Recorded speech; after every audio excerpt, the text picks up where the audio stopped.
सबसे पहले मैं पत्रकार साथियों का बहुत बहुत धन्यवाद देना चाहता हूं। और एक ऐसा समय आया जब लगा ही नहीं कि उत्तर प्रदेश में कोई सरकार है।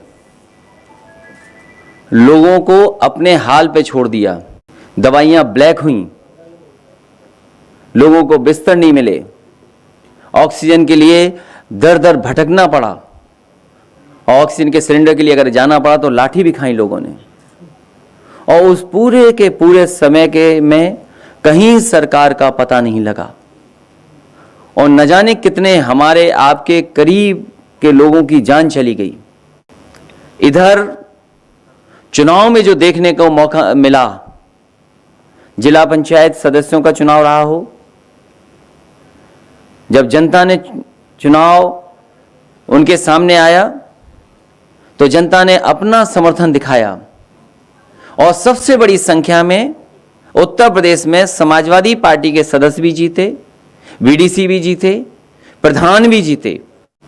लोकतंत्र में ऐसा नंगा नाच किसी सरकार ने नहीं किया होगा जितना भारतीय जनता पार्टी ने नंगा नाच किया है। इतनी गुंडागर्दी जिसकी कोई कल्पना नहीं कर सकता था। अगर कोई पर्चा खरीदने गया है, पर्चा लेकर के पहुंचा है, तो उसका इंतजाम पूरा का पूरा किया प्रशासन ने कि कैसे छीना जाएगा।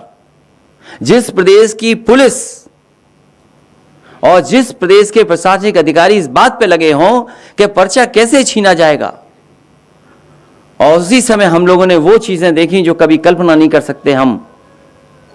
हमारी बहनों के साथ क्या व्यवहार हुआ, उनके कपड़े छीन लिए गए, उनके साथ जो व्यवहार हुआ, अपमान हुआ, कोई कल्पना नहीं कर सकता था। जो सपना दिखा रहे थे कि समाज को हम एक अच्छे रास्ते पर लेकर के जाएंगे, उनने उत्तर प्रदेश की बहनों के साथ कैसा व्यवहार किया, और केवल इसलिए कि ब्लॉक प्रमुख उनका बन जाए। पैसा चला वो अलग है, झूठे मुकदमे दर्ज हुए वो अलग है, गंभीर धाराओं में लोगों को घर पर नहीं रहने दिया वो अलग बात है। और सोचिए खुशी कैसे मनाई जा रही थी, लोकतंत्र की धज्जियां उड़ा करके लड्डू खाए जा रहे हैं, खुशी मनाई जा रही है। ये योगी नहीं हो सकते। मैंने कई मौकों पर कहा, फिर कहता हूं, मैं बात दोहराता हूं, ये योगी नहीं है। अगर कोई योगी होता तो शायद जनता को दुख नहीं देता।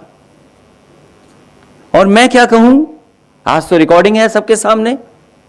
लखीमपुर में जो बहनों के साथ हुआ उसकी बाकायदा रिकॉर्डिंग है कि कौन कौन उसके कपड़े को छीन रहे थे। दोनों बहनें मुझसे मिली यहां करके, दोनों बहनों से मैं मिला और हमने भरोसा दिलाया कि पूरे के पूरा उनके सम्मान के लिए समाजवादी पार्टी उनके साथ खड़ी दिखाई देगी। इटावा के एसपी सिटी, उनका कहना, उनका मोबाइल पे बात करना, किस वरिष्ठ अधिकारी से बात कर रहे थे वो वही जानते हैं। लेकिन वो खुद कह रहे हैं कि भारतीय जनता पार्टी के जिलाध्यक्ष, भारतीय जनता पार्टी के विधायक, भारतीय जनता पार्टी के कार्यकर्ता ये बम, ये इस तरह का पथराव और इस तरह की कानून व्यवस्था खराब कर रहे हैं।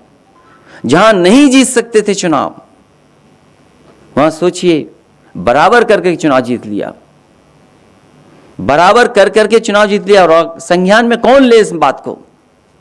एसपी सिटी अपमानित हो जाए, एसपी सिटी झापड़ खा जाए, पत्रकार खुलेआम पिटे उन्नाव में, प्रदेश के दूसरे हिस्सों में पत्रकार पिटे। इस सरकार को उसकी परवाह, बैठे हैं बड़ी कुर्सी पे बैठे हैं, वो भी लोकतंत्र को धज्जियां उड़ते हुए बधाई दे रहे हैं। इससे ज्यादा शर्मनाक काम और कुछ हो नहीं सकता। यह सब जनता ने देखा है और समय आने पर जनता हिसाब किताब करेगी और जनता इनको सबक सिखाने का भी काम करेगी। जो कुछ और जिलों में हुआ है, तमाम कार्यकर्ता नेता हमें मिले हैं, जानकारी मिली है, पार्टी कार्यालय में सूचना मिली है। जिस तरीके से कोरोना में इन्होंने सही आंकड़े नहीं दिए कि कितने लोगों की जान चली गई, कितने लोगों की कोरोना की वजह से जान चली गई, न कोई मदद पहुंची उन तक और न कोई आंकड़े दिए हैं। संख्या क्या है ये सरकार नहीं बताना चाहती, क्योंकि सरकार मदद नहीं करना चाहती है। एक बार शिक्षक लोगों को जो ड्यूटी पे गए थे, कहा कि केवल 3 लोगों की जान गई है। बाद में संगठन और हम सब लोगों ने जब सवाल खड़े किए तो सरकार को स्वीकार करना पड़ा कि कितनी बड़ी संख्या में जान गई है।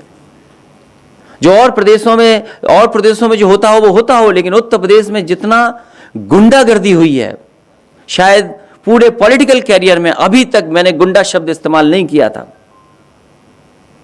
जब से पंचायत के चुनाव देखे हैं टीवी पर और लोगों ने बताया और जानकारी की कि भारतीय जनता पार्टी से बड़ी गुंडागर्दी वाली पार्टी कोई हो नहीं सकती, और प्रशासन का साथ लेकर के गुंडागर्दी करना, ये लोकतंत्र में नई परिभाषा तय की है। इसी तरह जो गोरखपुर में हुआ है, हमारा पार्टी का कार्यकर्ता बैठा है, चिन्हित कर करके उसकी टांग तोड़ दी गई, वो खड़ा है, बैठा है यहां पर। हमारे ये पूर्व पार्टी में है, इनके भाई हैं, इनका चिन्हित करके इनका हाथ तोड़ दिया गया। न जाने कितने लोगों पर झूठे मुकदमे दर्ज हुए, न जाने कितने लोगों पर गंभीर धाराएं लगी हैं, न जाने कितनी।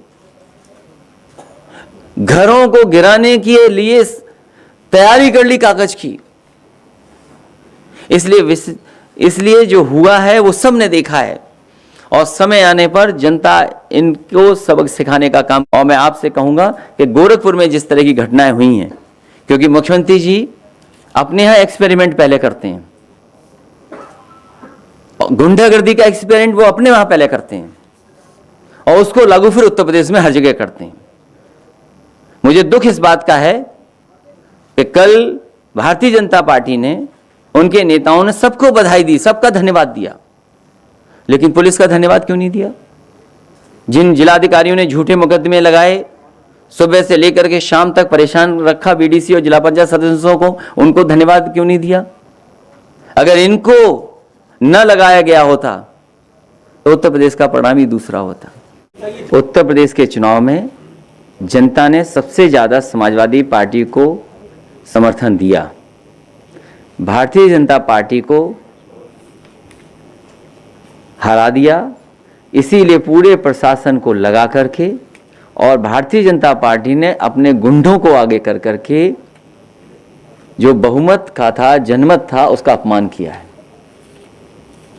ये जनता देख रही है और समय आने पर जनता एक बार फिर इन्हें उखाड़ फेंक देगी।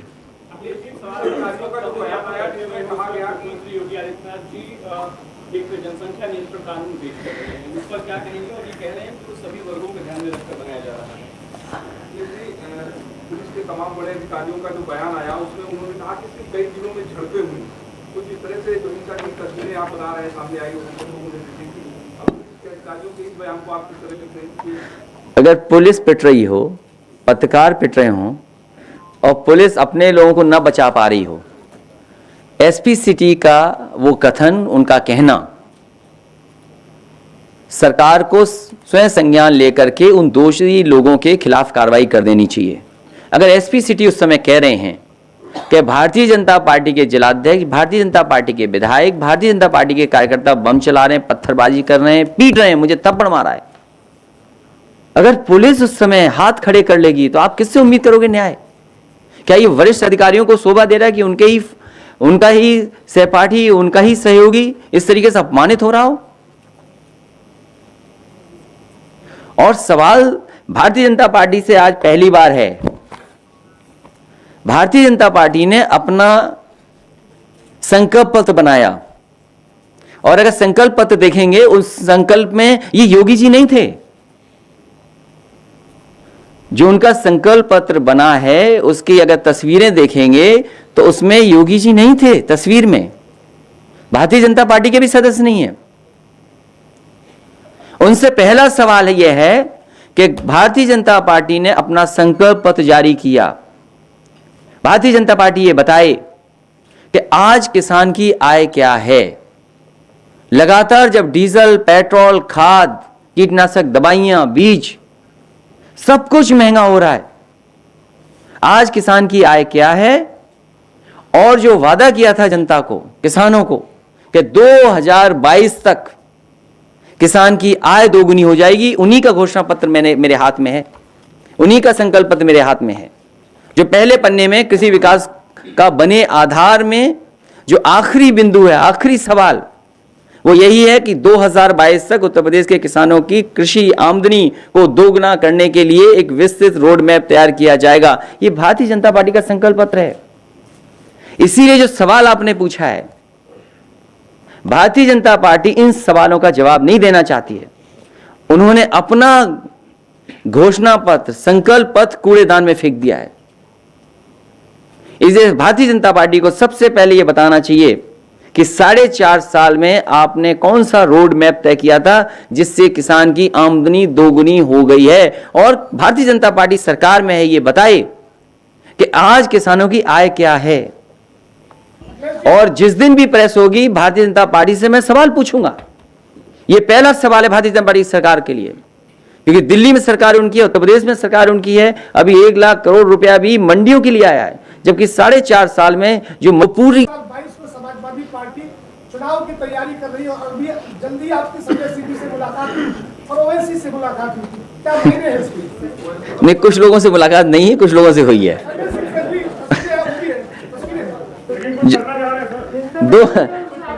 2022 उसी की शुरुआत है कि आप देखिए हमारे बगल में डॉक्टर धर्मपाल सिंह जी बैठे हैं और उनके बगल में एक बहुजन समाज पार्टी के बहुत ही सीनियर नेता हैं।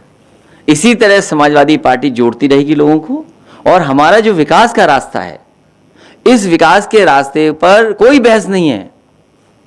आप स्वीकार करें न करें, लेकिन आप इस बात को मानते हैं कि यही असली विकास का रास्ता है, क्योंकि हमारे मुख्यमंत्री जी विकास पसंद नहीं करते हैं, इसीलिए दूसरी तरफ ले जाना चाहते हैं। उन्हें तो एक ही आता है, ठोको। नई जेसीबी एक नई मशीन ले आए हैं, एक जेसीबी मशीन जान गए या ठोको जान गए। उन्हें चलाना आता है जेसीबी मशीन के नहीं आता है, सवाल यह भी एक बड़ा है। खुद अगर बैठा दिया उस पे तो न जाने क्या क्या तोड़ देंगे। इसलिए पहला भारतीय जनता पार्टी से सवाल यही है कि किसानों की आज आय क्या है, और 2022 तक उन्होंने अपने घोषणा पत्र में वादा किया था कि किसानों की आमदनी को दोगुना कर देंगे। अभी किसानों की आमदनी दोगुनी हुई कि नहीं हुई, ये सरकार को बताना है। ये जो आप मुद्दे उठा रहे हैं, सारे मुद्दे जो आपने बताए हैं, क्या जो बीजेपी अब नीतियां जो लेकर आ रही है वो इसी वजह से लेकर आ रही है कि चीजें हटा दी जाए, लोगों का ध्यान न जाए इस पर? भारतीय जनता पार्टी ने अपना संकल्प पत्र कूड़ेदान में फेंक दिया है, और क्योंकि इस संकल्प पत्र में मुख्यमंत्री जी की तस्वीर नहीं है, इसलिए उन्होंने कूड़ेदान में फेंक दिया इसको। तो ये सवाल पहला है जो उनका सबसे पहला किसानों के लिए लिखा गया, वो हम जानना चाहते हैं कि किसानों की आय दोगुनी कब तक होगी। 2022 के लिए लिखा है उन्होंने।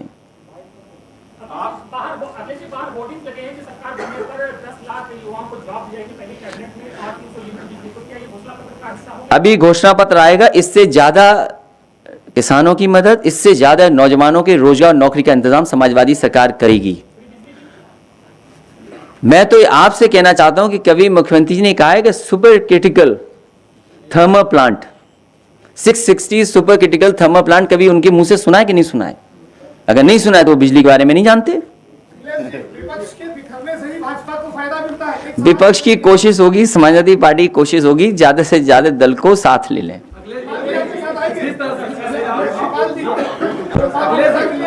सबको लेंगे, जो जो छोटे दल हैं सबको। कई बार मैं कह चुका हूं, फिर रिकॉर्ड कर लो कि सभी दलों को, छोटे दलों को साथ लेने का प्रयास लगातार समाजवादी पार्टी करेगी। बीजेपी ने तमाम चुनाव के दौरान तमाम लड़ाइयां की, अगर यही स्ट्रेटजी आने वाले विधानसभा चुनाव में रहेगी तो फिर समाजवादी पार्टी क्या? भारतीय जनता पार्टी जनता से नहीं लड़ सकती। जनता बदलाव चाहती है, और बदलाव का परिणाम आपने देखा है कि सबसे ज्यादा जिला पंचायत सदस्य समाजवादी पार्टी के जीते थे। आज भी गिनती कर सकते हैं, लेकिन जिस तरीके से भ्रष्टाचार, पैसे का और प्रशासन का इस्तेमाल हुआ है, उससे परिणाम बदले हैं। ये भारतीय जनता पार्टी कहती थी कि नोटबंदी से भ्रष्टाचार खत्म हो जाएगा, लेकिन पूरे उत्तर प्रदेश ने देख लिया है कि जिला पंचायत सदस्यों को और वीडीसीओ को कैसे मनाया। मैं उसका जवाब दे चुका हूं, पूरी बात कह के जवाब दे चुका हूं। मैं आज तक 1000 करोड़ से ज्यादा किसानों का पैसा बकाया है, गन्ना किसानों का।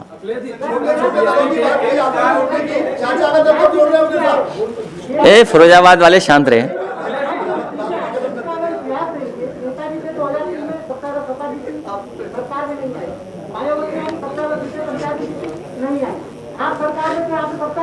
मैं आपसे सहमत हूं कि ये सरकार में नहीं आएंगे।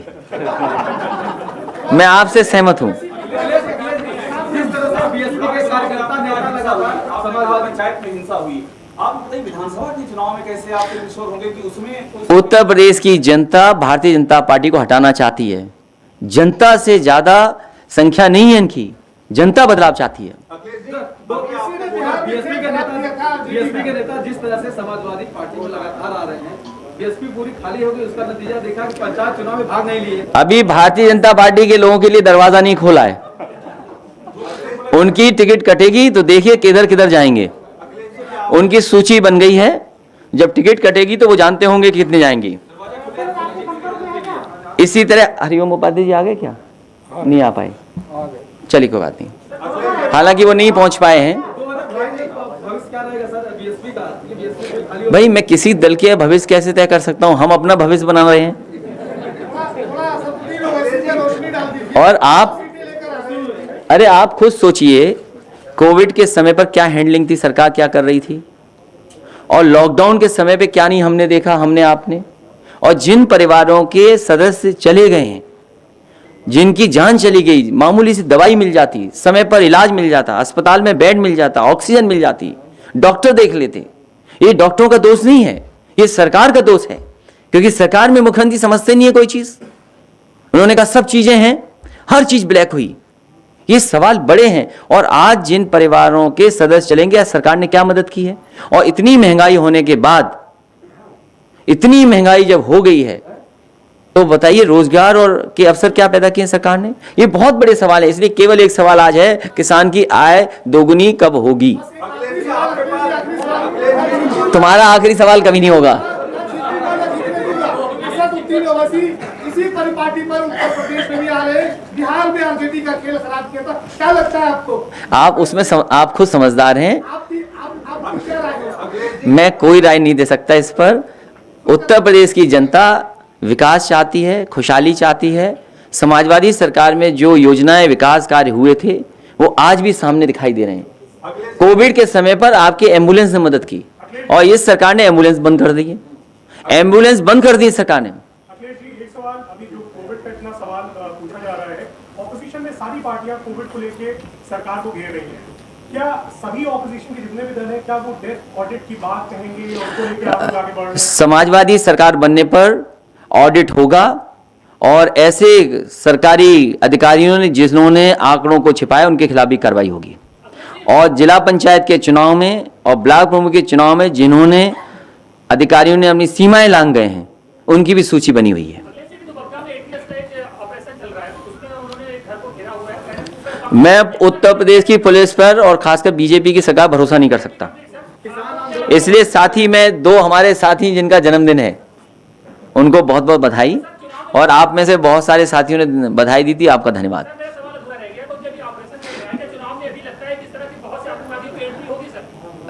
ये पार्टी को ये जवाब देना चाहिए कि उत्तर प्रदेश के किसान इंतजार कर रहे हैं कि उनकी आय दोगुनी कैसे होगी, और आज किसानों की आय क्या है। जिस तरीके से डीजल, पेट्रोल और महंगाई बढ़ी है, उस समय सरकार को बताना चाहिए कि कितनी आय है किसानों की।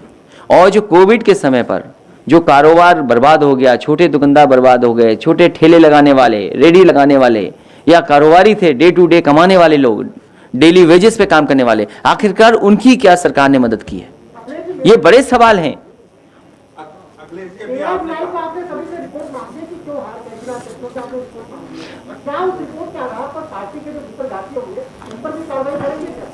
बेतरगातियों से काम लेंगे।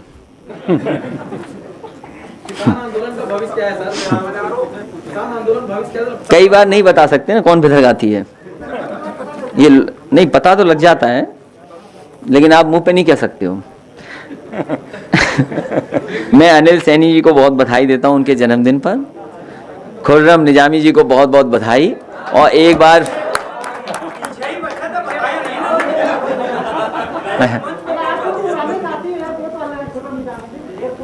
नहीं, मुझे याद है, मुझे पता है, साथी तो आप भी हो। वो चैनल बदल गया तो क्या हुआ? इसलिए एक बार फिर डॉक्टर धर्मपाल जी को और उनके साथ जो वकील हैं उनको भी बहुत बहुत बधाई और बहुत बहुत स्वागत करता हूं मैं। एक खुर्रम बुलाइए उन्हें, आ जाओ इधर, आ जाओ इधर, अंदर आ जाओ। वो हाँ ये गाना लॉन्च बोलो, गाना लॉन्च बोलो। Sagar just play the song. Hello Siddhant, गाना लॉन्च हो रहा है। सिद्धांत जी आप अपना प्रश्न करिए। ये कार्यकर्ता हैं जो अपनी तरफ सिद्धांत से आइए, गाने आप बनाते आइए। हैं, तो हम लॉन्च करते हैं।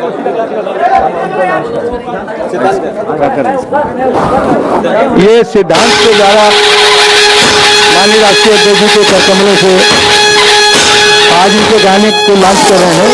माननीय राष्ट्रीय अध्यक्ष के करकमलों से सिद्धांत जो मिर्जापुर से आए हैं, युवा कलाकार है, अनुरोध है कि आवे और अपना गीत प्रस्तुत। अखिल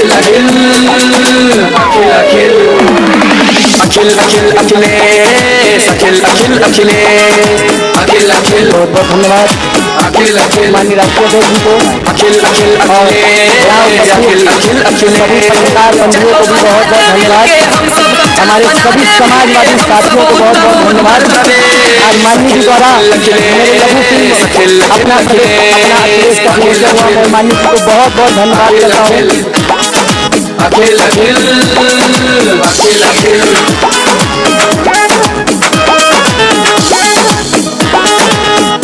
और जैसा कि हम लोगों ने देखा है कि पंचायत के चुनाव में जो भी हुआ है, ये कई उनका था लेकिन 22 हमारा है। माननीय राष्ट्रीय अध्यक्ष के जन्मदिन के अवसर पर मैंने जो गीत लॉन्च किया था, मैं उसमें 2 मिनट आप सभी को गीत रखना चाहूंगा। यूपी के हर घर के बायब की च्वाइस, अखिलेश जी के इंतजार करे 22। यूपी के हर घर के बायब की च्वाइस, अखिलेश जी के इंतजार करे 22 में जन। आप देख रहे हैं DVS न्यूज।